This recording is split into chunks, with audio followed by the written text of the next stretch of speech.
Hey, it's Mana, and I'm here to help you shift perspectives and get out of your own way so you can meet your goals.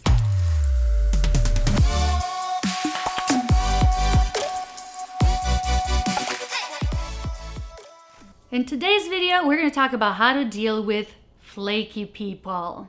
So I was at a friend's house for a party the other night, and he was very sad because about 10 people who said they were going to come didn't show up and didn't even give him the heads up.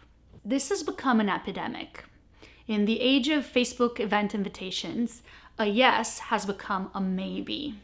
So why are people flaky? Why do people bail on their appointments, commitments last minute? There could be many reasons. They may actually not be that great of a friend, or they have social anxiety or depression. Maybe they have a hangover.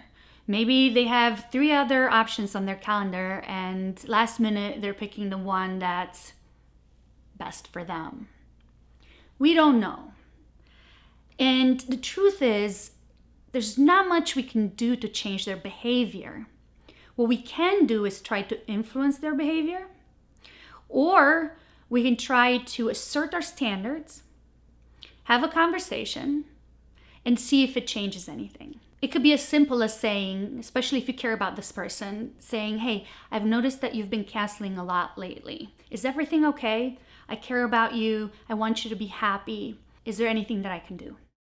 Now, what's the most disturbing to me about our society today is that avoidance is becoming the norm.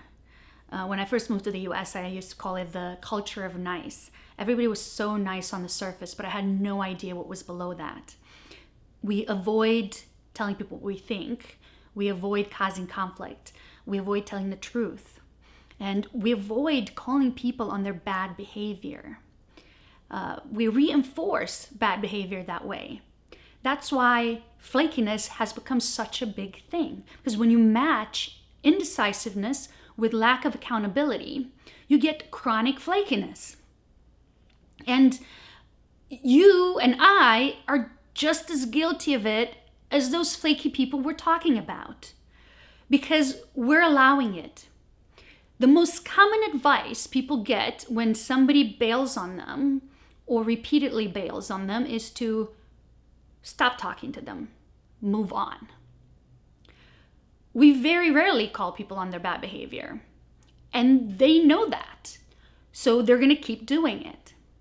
So if you're in this situation, you have 2 options. One is to walk away, and there are definitely situations where you should. There's dating situations where somebody consistently flakes on you. They're probably not that into you, so don't invest more than they're investing. A second option is to call them out on it. And it can be done in a graceful, even funny way. It doesn't have to be aggressive. You don't have to call them names. But it is important that you speak out. Matthew Hussey, who I love, he's a dating advice guy, and he's very wise, gives an example of a woman who's trying to make plans with a man she's interested in, and she says, I'm free this weekend, and his response was, okay, I'll hit you up over the weekend. And Matthew Hussey says, that's not a date invitation. That's really flaky. There's no commitment there. He advises her to give the following response.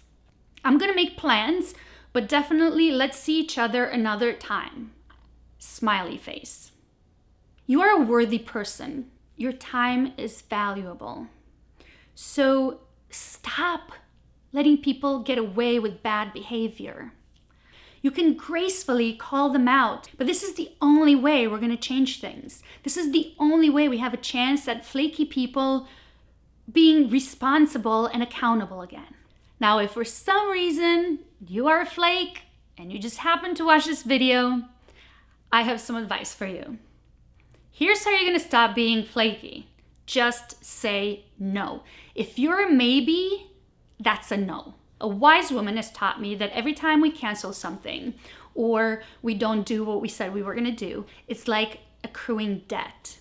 Somehow you're gonna have to repay that.